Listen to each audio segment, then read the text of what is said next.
miss him very much. And did you hear the rumor that during the War of Independence he was also a spy? Yes, I did hear that. And a very strange predicament for him, because he built onto that 4 rooms in 1772, so this was a beautiful house of 14 rooms at that time. And a few years later, when the war breaks out, General George Clinton of the Crown says, "This is a lovely house. I want to use this for my headquarters, so we're going to have you prepare when I come. You have to feed my horses, my men." Sometimes he sent 300 horses, 300 men, and he had to prepare for them and feed them. So how do you think he felt about that? Not too good. But You think? in 1790, he had a very special visitor come to this house. He did. General George Washington is now President George Washington. And he did a tour of the colonies and Long Island. And we know that he only stayed in the homes of people that supported him during the war. And since we also know that he started the Islip militia during the war, I think it's a pretty good bet that Isaac was Probably a spy. was and his father and brother were part of that spy ring up north, you know. That's correct. So he had plenty of opportunity to provide them with some good information from here. Well, how else would he could keep the house? Yes, exactly. There in his house. So many others had to flee to Connecticut. you Yeah. know. Mhm. Well, So- we're so glad that we're here to help Sarah today to get the house ready for mourning. You know how difficult it is to prepare a house for mourning. You know. So there's so much to do. We better go over the list and make sure we haven't missed anything. Let's do that. All right. I know we hung the wreaths outside. We put the bunting up, and I think all the shades now have been drawn. Mhm. Yes, that has all been done, and it's very important, so passerbys will see that this is a house of mourning. Yes. And the clocks, we have to make sure all the clocks are We stopped. did. We stopped them all at exactly 12 o'clock, because that's the time that Isaac died, so this is to honor him. And the mirrors, you know you cover all the mirrors, right? In a house of mourning, you always cover the mirrors. We would not want Isaac's spirit to remain trapped in the mirror forever. His soul then wouldn't be able to go to heaven, where we all know that's where he belongs. And more importantly, as you go through the house, if you see a mirror that is not covered, now I'm not superstitious. Are you superstitious? A little bit maybe. But if you do go through the house and there is a mirror that's not covered, don't gaze into it, just to be sure. We wouldn't want anything to happen to you. I see we did get all the family portraits covered. Yes, we did. But we only have to cover the faces of the ones that are still living. The ones that have passed on don't need to be covered. They can't be possessed by the spirit of Isaac. We forgot Aunt Mary. Oh my Oh, goodness. no. Oh, we better put that down right away. Oh dear. Or she won't be pleased if she finds out. No. Please, if you run into Aunt Mary, you won't tell her, right? And if you do run into Aunt Mary and she starts acting a little strange, you may want to take a step or two backwards. Yes, indeed. Mm-hmm. Oh, well, you know, we also wear black for that same reason. Again, we're not superstitious, but spirits are known to be somewhat poor of sight. They have very poor vision. So as they come through a room, as long as we're dressed all in black, they will see us as mere shadows, just as shadows, and they'll pass right by us. And they'll go on to inhabit the souls of people that are wearing brighter clothing. Oh, I see you forgot to wear your black today. I think you'll be okay. What do you think? I Hope so. Good luck. But in a room, 2 or 3 rooms along, you're going to be meeting Sarah and her daughter Julia. They're just desolate because of the loss of their father and their husband. But before you meet them, you're going to also meet Mr. Smith, who is our undertaker, and it's his job to prepare the body. So he will describe exactly what his craft entails. And when we're in the room with Sarah, realize that Sarah and Julia will be there for 3 full days, because that's the period of the wake, 3 days. Why 3 days? Because they want to make extra sure during those 3 days that Isaac doesn't, what? Wake up. Exactly. Why we call it a wake. So please go on through. Did you remember to bring your calling card? Oh, important. If you didn't, we can help you out with that. You need to leave Here you calling go. cards for. Have a calling card if you like. Take it, and there you go. I need 2 calling cards. 2 calling cards. Yeah, 2. There we are. Did you get one? Thank you all so much for coming. They'll be so happy that everybody came. It was such a wonderful turnout for Isaac. Everybody else? You can open that door right there and step into the next room. Thank you again. Oh, it would be for Sarah will be in mourning class for a year, if not 2 years. She decides herself.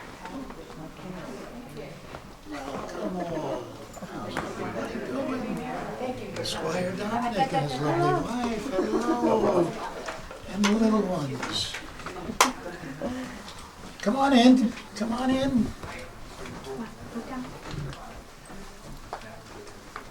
Come on, move down, guys. Here we go, welcome. Welcome to the funeral of Isaac Thompson. Does anybody have any calling cards that they would like to put in?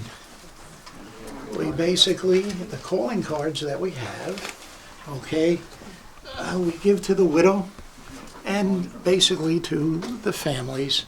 It shows who came, okay, to pay their respects, such as Colonel William Howard, who came. And I think he's still here because he's imbibing in over there. He loves to do that, basically.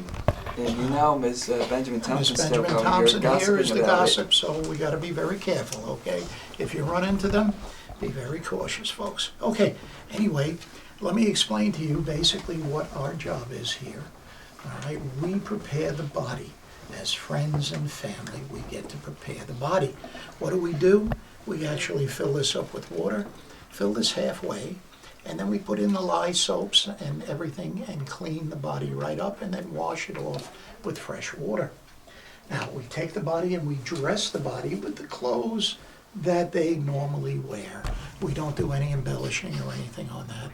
That is, they don't want to show to their neighbors that they're anything better than anybody else. Okay, so they actually wear the clothes that they were wearing. Now, what we do to help with the decay of the body is, Kyle is going to show, over here we've got ice, okay? We take ice, look at how pretty that ice is, see?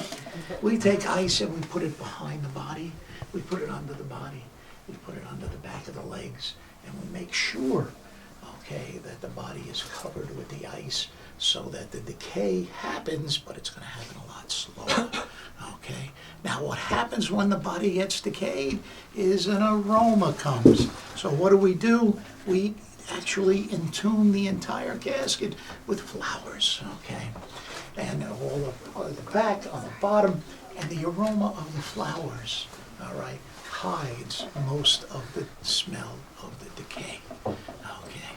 Now, one of the biggest fears that they had, all right, is, or that they do have, is being buried alive. Now, nobody wants to be buried alive, okay? But they did have that fear. As a matter of fact, President George Washington, who did visit this house right here where you're standing, all right, said that he wanted a decent funeral, but he wanted to be put into the vault 4 days after he was dead. And this way he wanted to make sure that nobody, put him in there if he was still alive, all right? So what happened at this point is there was a gentleman by the name of Vestes, all right, who said, I'm going to take care of this, I'm going to invent something, and he did. He had a glass cover that was put on the lid of the casket, and that glass cover basically, the person that was entombed in the casket could look up. They would then put the person into the ground, and they would put a square column on top of that, fit it down under there. On top of the column, all right, was another glass tube. So all of the mourners in the graveyard can do this, sit there, look down, and wave at their beloved. Now, if their beloved waved back, they knew that there was a problem. So they have to go and get the shovels and start digging up and getting them out. Now, a lot of times they didn't make it. So what they did is they invented what was known as a bell that they put on there, okay? The bell was actually put on top of the column, brought through the ground, okay, into the casket, and it was tied onto the arm of the deceased, all right? If the deceased woke up, they would ring that bell like crazy.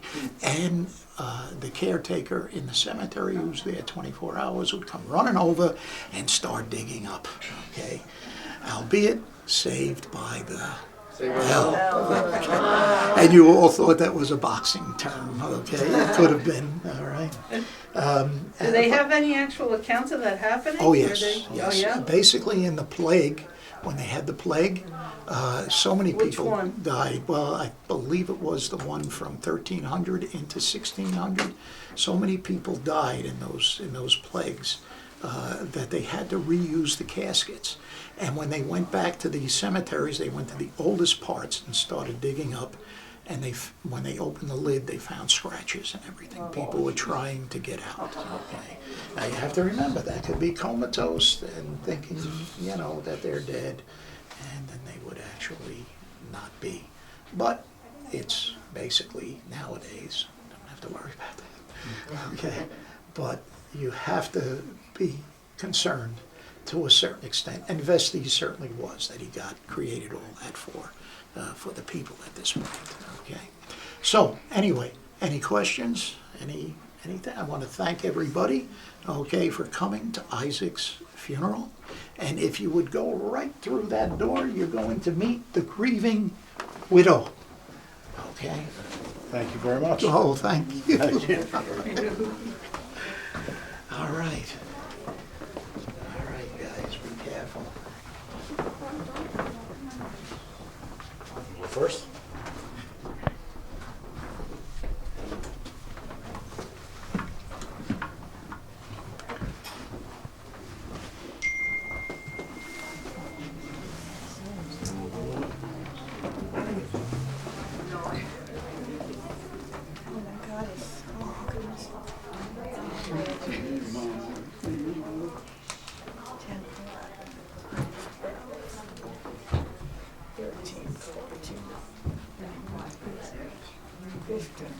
Ladies and gentlemen, please step in. Sorry for your loss. Thank you, thank you.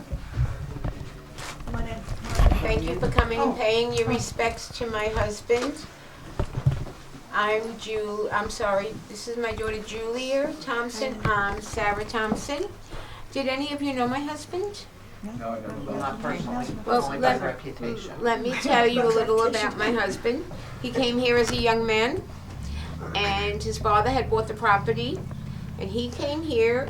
At the time, it was only 4 rooms, these rooms here, and the room with the store next door. And he ran the farm here for 16 years as a bachelor. After that, he finally met Mary, his first wife, and that's when they built the additions on the house. The room that you came out of and some upstairs rooms with the intent on that they were going to expand their family. Unfortunately, Mary passed away. It was a number of years later that I married Isaac. And Isaac was a very good man. He was very prominent in the community, actually. He was a judge, and he also did work for the customs department. He was a customs inspector. As a matter of fact, his office was right back there in the room that you were in, right behind there.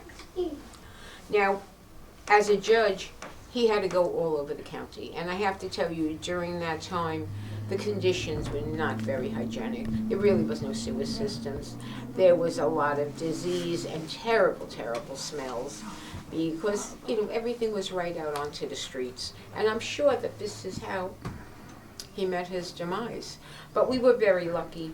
Isaac passed when he was close to 80, and actually men did not live longer than 45 during that period of time.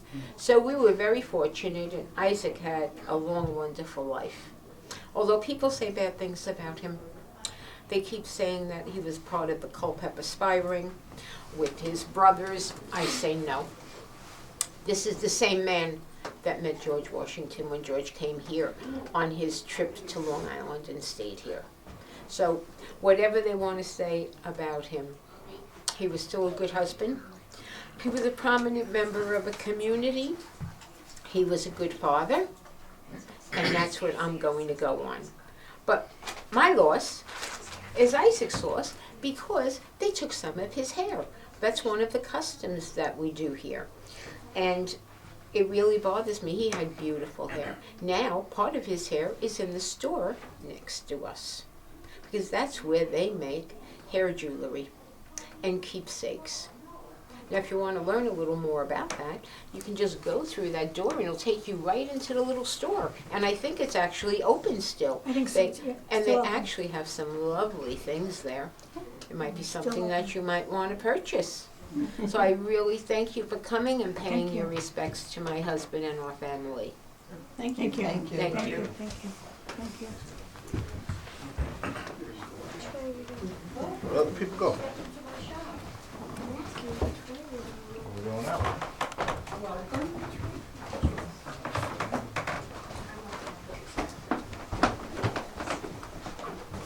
Welcome. Please step into my shop. If you'd like to. Oh, thank you. Yeah, thank you. Welcome. Please step into my shop. Sir and ma'am, if you'd like to step up on that step, you could stand there and face in, and that will give us also a little room inside the room. Thank you for doing that. Welcome.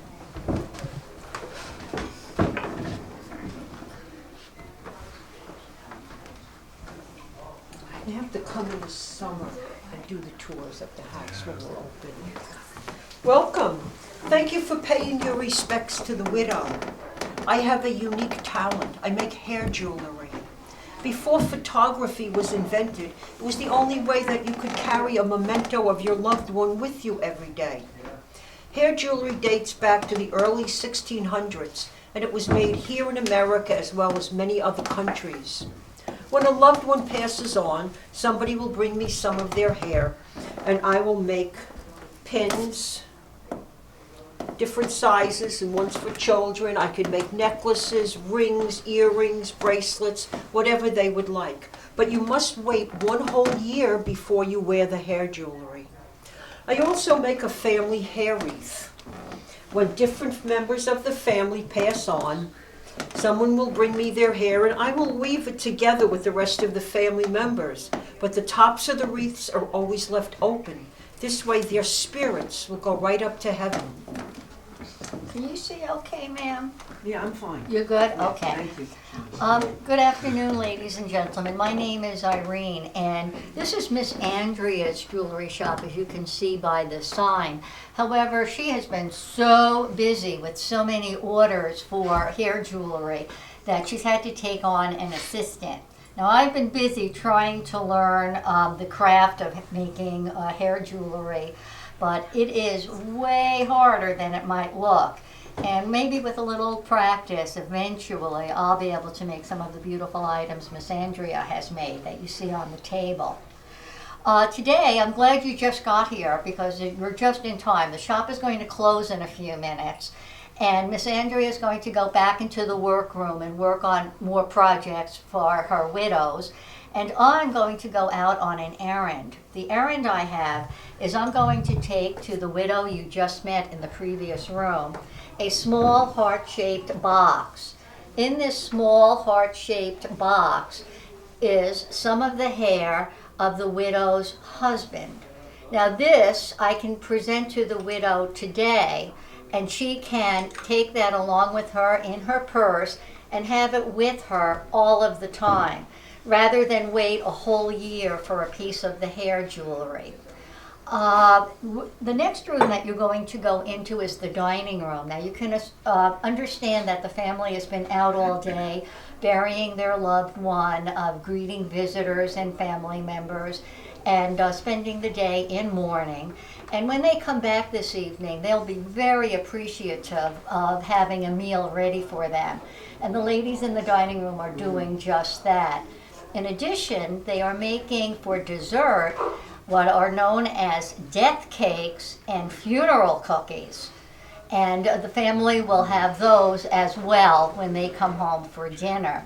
So when you leave this room and go into the dining room, I ask that you be particularly careful. We have a step over there, and make sure you step up. I have a bad habit of not looking down when I walk, and I've had a few incidents on that step. So I want you to be very, very careful. So thanks again for coming today, and enjoy the rest of your visit. Thank you for coming to the shop. Don't forget the step. Welcome to Sagtikos Manor.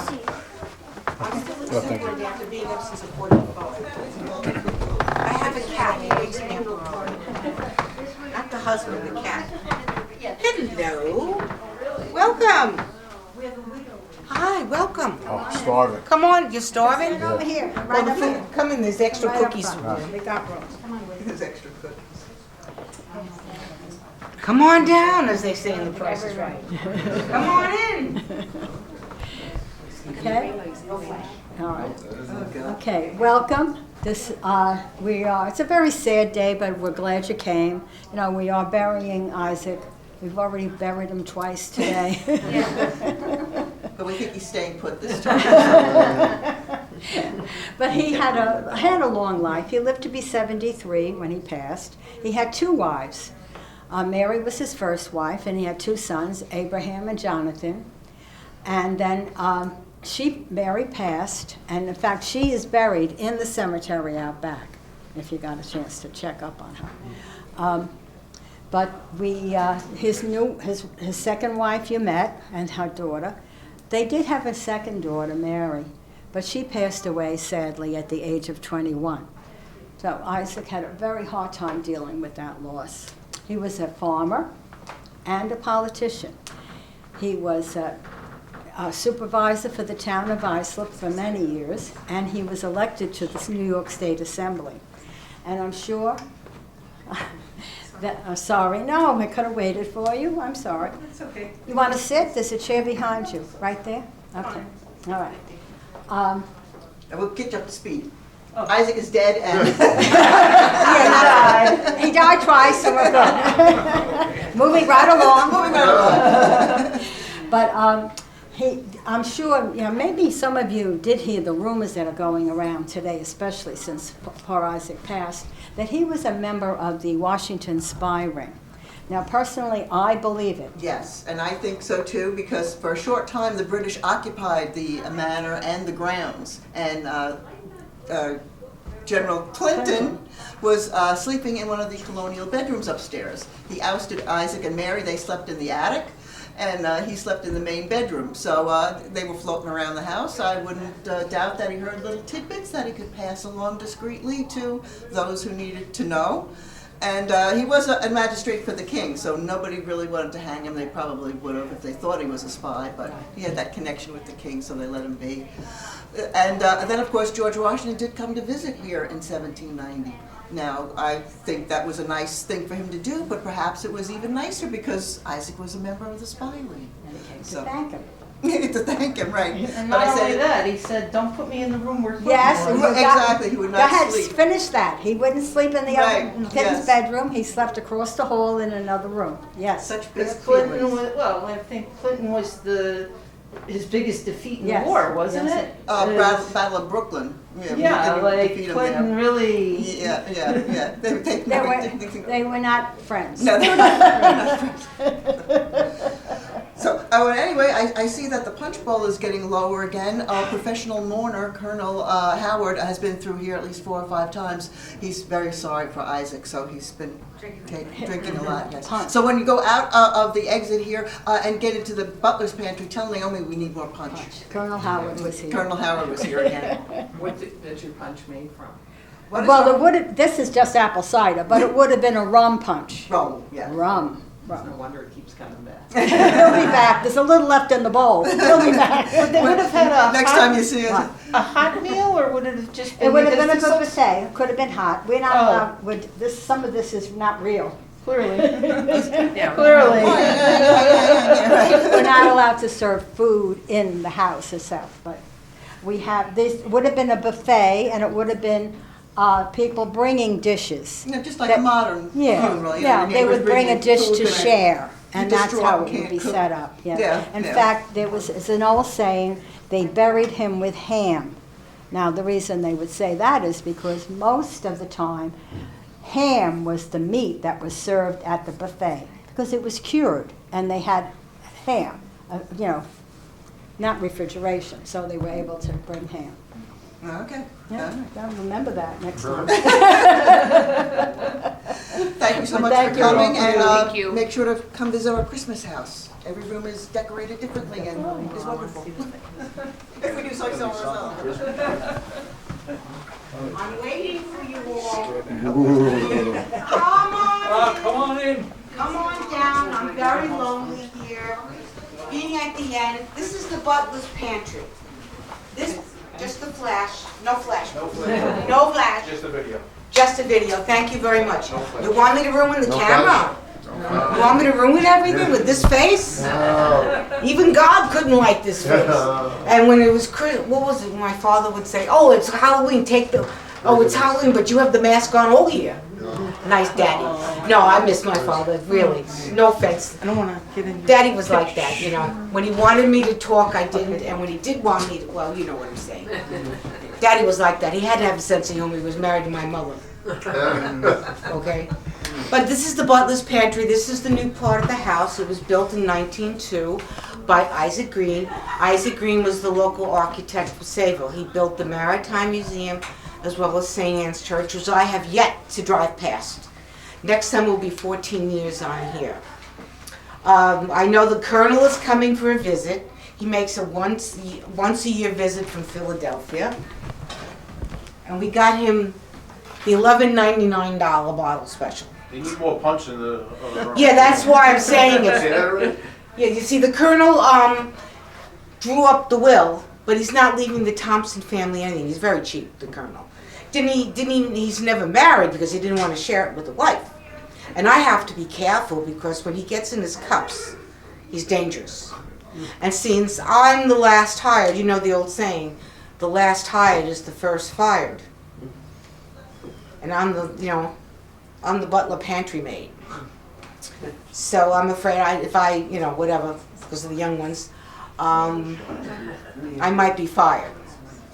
So these things, to change back to the current year, when Mr. Gardner, that's Robert David Lyon Gardner, was the last owner of the manor, when he married, he left these things in the house. And the society, that's the Sagtikos Manor Historical Society, found these in the attic.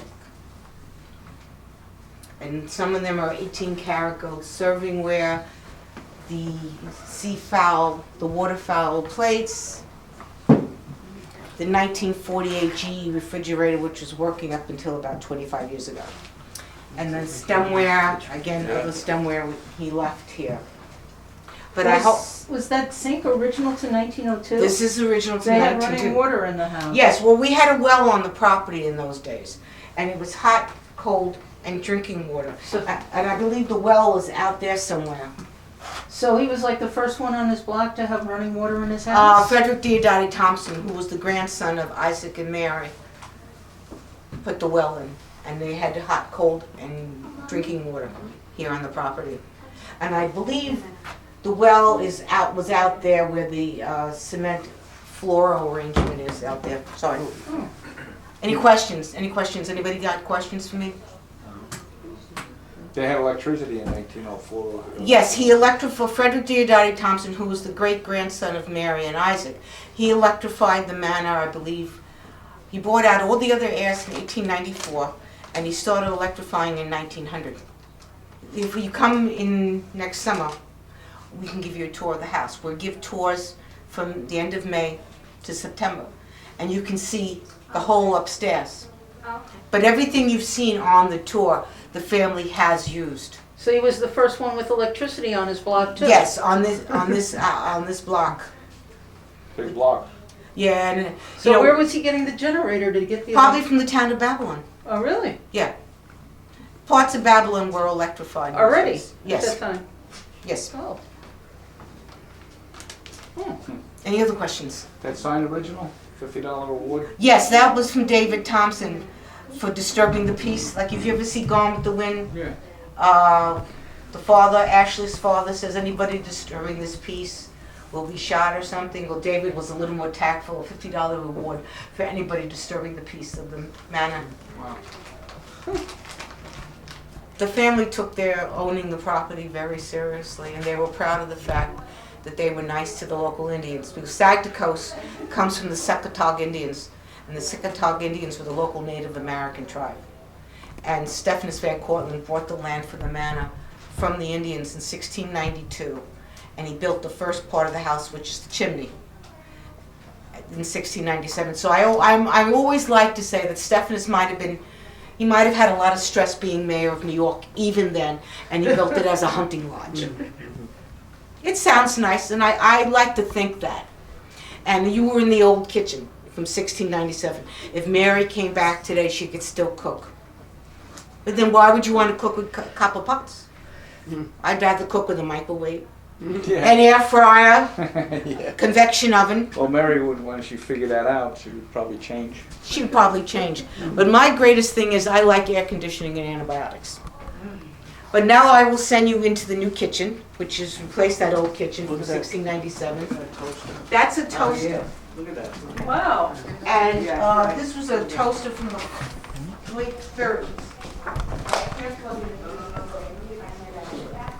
Thank you. You're welcome. Thank you.